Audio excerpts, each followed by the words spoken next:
अपराधी जिसने पुलिस की पूरी टीम को चने चबवा दिए, वह अपराधी हाथ भी आया तो किसके?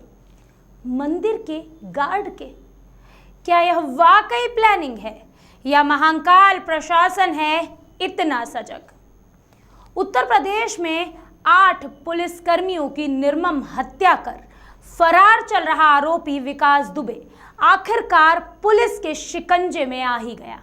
लेकिन इस हिस्ट्री शीटर का यूं पकड़ा जाना भी कई सवाल खड़े करता है और मध्य प्रदेश कांग्रेस लगातार एमपी सरकार पर इस मामले में आरोप लगा रही है। तो विकास दुबे की गिरफ्तारी के पूरे मामले की पड़ताल करेंगे ग्राउंड जीरो से हमारे संवाददाता मयंक गुर्जर के साथ हमारी इस खास रिपोर्ट जिसका नाम है गिरफ्तारी का सच में। नमस्कार, मैं हूं कनुप्रिया सत्तन।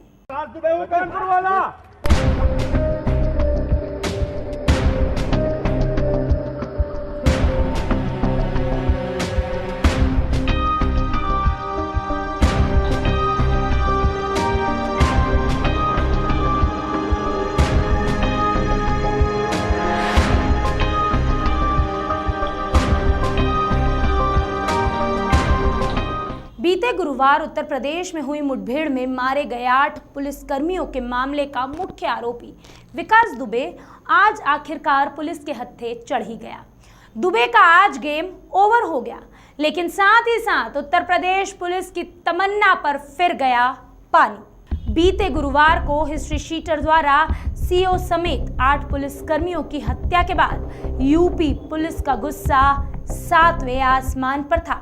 अधिकारियों के साथ यूपी के हर थाने के सिपाही तक 8 पुलिसकर्मियों की हत्या का बदला लेने की आग सुलग रही थी। यूपी पुलिस विकास की तलाश में दिन रात जुटी थी। पुलिस ने विकास के कई खास लोगों को मुठभेड़ में मार गिराया, उसका घर ढहाया।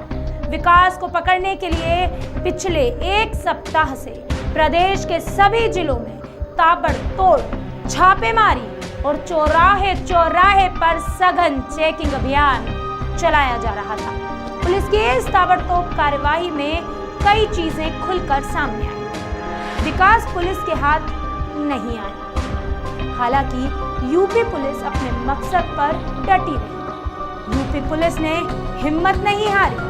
विकास को जिंदा या मुर्दा पकड़ने के लिए पुलिस ने कई प्लान बनाए और कई बार लगभग विकास के नजदीक भी पहुंच गई। लेकिन फिर भी पुलिस के हाथ सब कुछ लगा, लेकिन नहीं लगा तो हिस्ट्री शीटर गुंडा बदमाश विकास।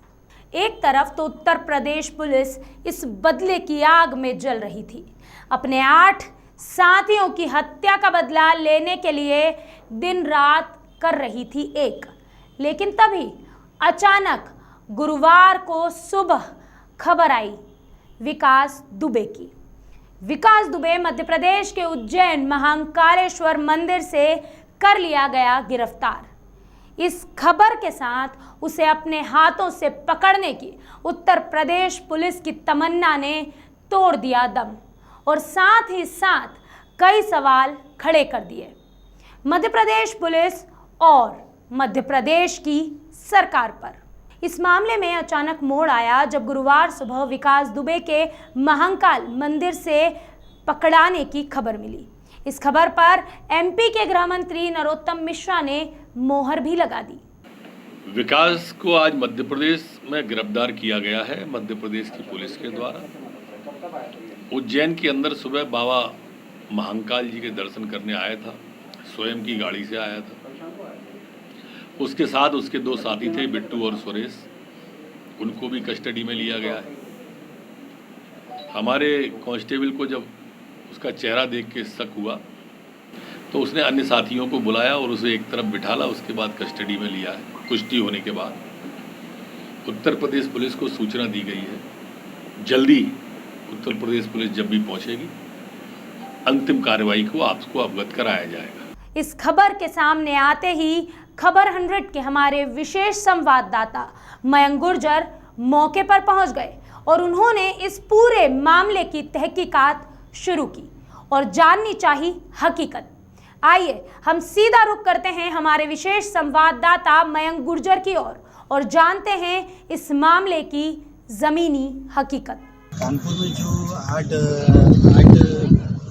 आठ पुलिसकर्मियों को गोली मारी गई थी विकास दुबे द्वारा, उसका जो मुख्य आरोपी विकास दुबे आज महाकाल मंदिर में पकड़ाया है। सुबह 8 बजे करीब वो महाकाल मंदिर में दर्शन करने आया था। दर्शन करके बाहर ही निकला था और उसको संदिग्ध पाया गया, जिसपे सिक्योरिटी गार्ड ने उसको बिठा लिया और उससे पूछताछ की गई तो उसने बताया कि मैं विकास दुबे हूँ। उसी टाइम उसको वहाँ से संयुक्त जो थाना है महाकाल, वहाँ पर ले जाया गया और उसको कड़ी पूछताछ की। उसी टाइम वहाँ पर एसपी व सभी उच्च अधिकारी पहुँच गए थे।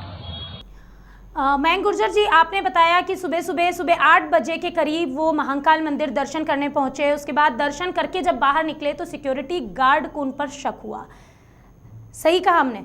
तो जिस तरीके से ये मामला सामने आया है, इस पूरे मामले में कई सवाल खड़े किए जा रहे हैं। मध्य प्रदेश की सरकार पर सवाल खड़े किए जा रहे हैं कि एक अपराधी जिसने उत्तर प्रदेश सरकार को, उत्तर प्रदेश की पुलिस को छका दिया, वो महाकाल मंदिर के गार्ड के हाथों इतनी आसानी से आ गया। क्या वाकई में लोग ये अंदेशा लगा रहे हैं कि ये वो खुद ही आत्मसमर्पण करना चाहता था?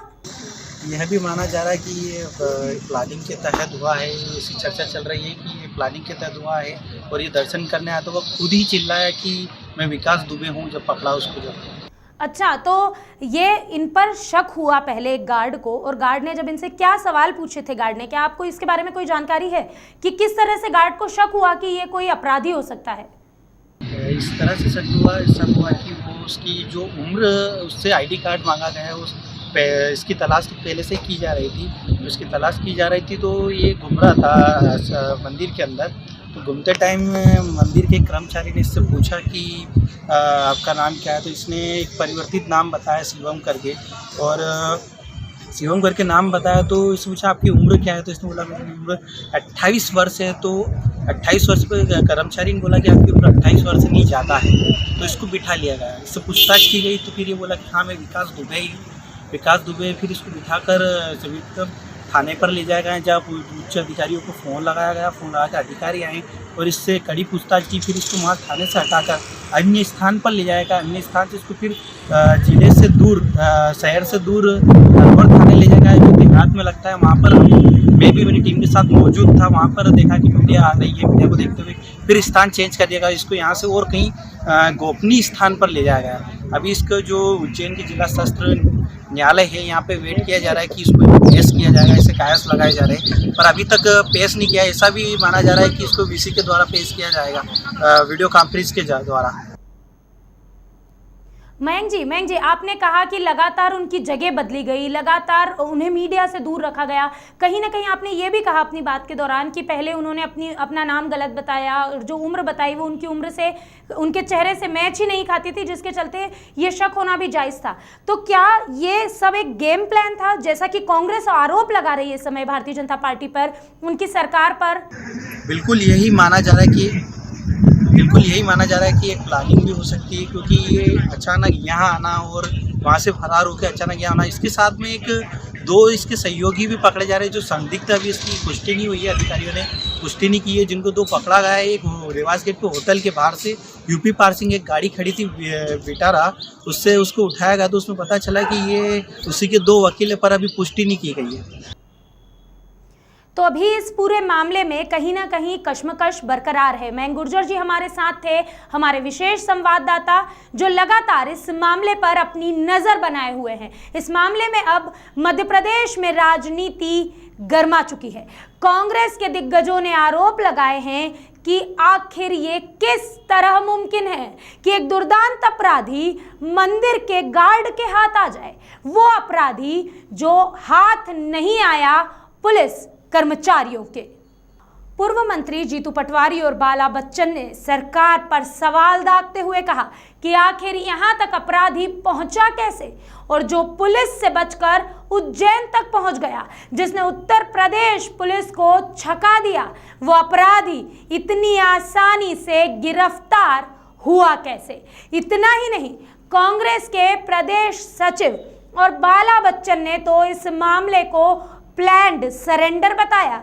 साथ ही साथ मध्य प्रदेश के गृह मंत्री नरोत्तम मिश्रा और विकास दुबे के कानपुर कनेक्शन पर भी कई अहम सवाल खड़े किए कि बीजेपी की सरकार आई तब से किया है। सहयोग देखो कि मध्य प्रदेश का उज्जैन में एक महाकाल का गार्ड पकड़ता है उस अपराधी को, कुख्यात, जिसको पूरे देश की पुलिस ढूंढती है। मध्य प्रदेश की सीमा में आ गया, 2 दिन से उज्जैन में है, पुलिस क्या कर रही थी? और मध्य प्रदेश सहयोग है। मध्य प्रदेश का हमारे गृह मंत्री वो कानपुर के प्रभारी थे, कुख्यात भी कानपुर का अपराधी निकला। ये सहयोग का विषय है भाई। ये सब बातें मध्य प्रदेश में आपराधिक राजधानी बनाने की ओर अग्रसर करते हैं। शिवराज सिंह का फेलिवर है और खुद पीठ थपथपा रहे हैं। शर्म आनी चाहिए। फिर दर्शन करने गए थे विकास दुबे, बोल रहे महाकाल मंदिर के। मैंने जैसा कहा 2 दिन से था, पूरा मध्य प्रदेश की बॉर्डर पार करके आया। पुलिस का फेलिवर है या नहीं है? रेड अलर्ट पे नहीं, 5 लाख का उस पर इनाम था और एक केस नहीं हुआ, लगातार हो रहे हैं। यानी मध्य प्रदेश में अपराधी अपने आप को सुरक्षित महसूस करते हैं। हेलो, देखिए बहुत स्पष्ट है, जिस तरह का खेल बेंगलुरु में विधायकों को ले जाके वर्तमान गृह मंत्री नरोत्तम मिश्रा ने खेला था और उसमें वो सिद्धहस्त हैं, उसी तरह का खेल विकास दुबे के आत्मसमर्पण में खेला गया है। सारा स्क्रिप्ट के अनुसार प्लान था।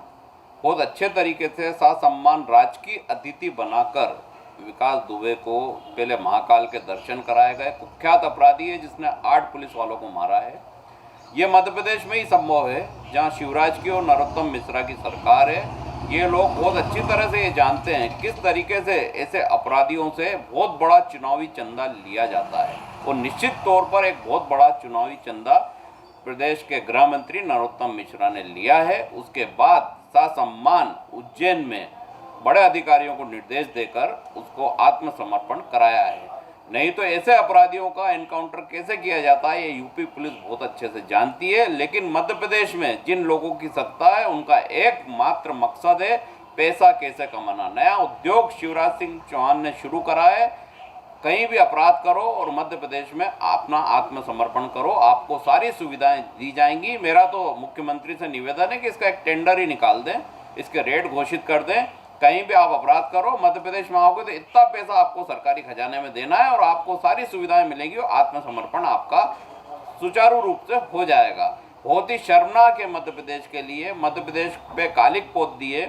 मध्य प्रदेश की जनता आज देख रही है कि किस तरीके से दुर्दांत अपराधियों को ऐसे गिरफ्तार ससम्मान किया जाता है जिसके कारण मध्य प्रदेश का पूरा इतिहास ही काला हो गया है। आने वाले उपचुनाव में निश्चित तौर पर जनता इसका जवाब देगी।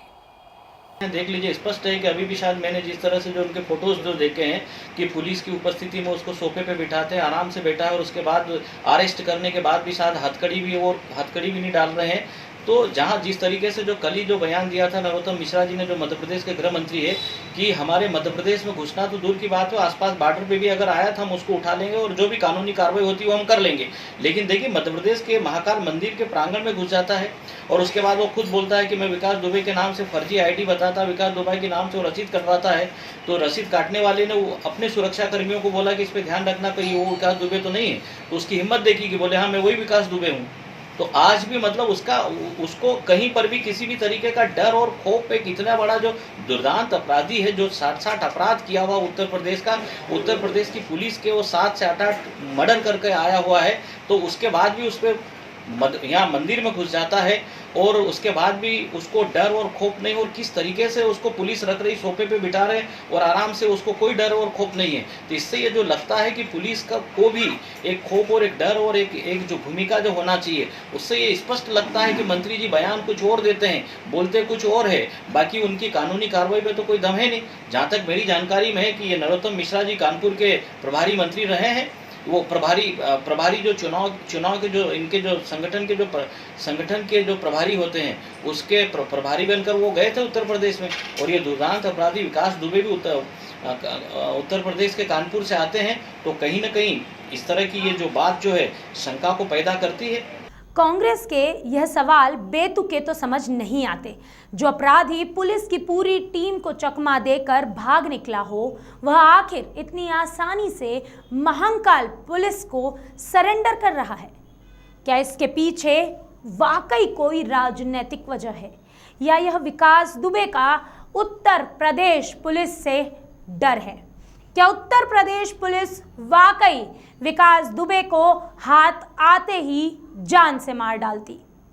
सवाल और आरोप तो बहुत हैं, लेकिन इंतजार है जवाबों और सच का। विकास दुबे को कानपुर वाला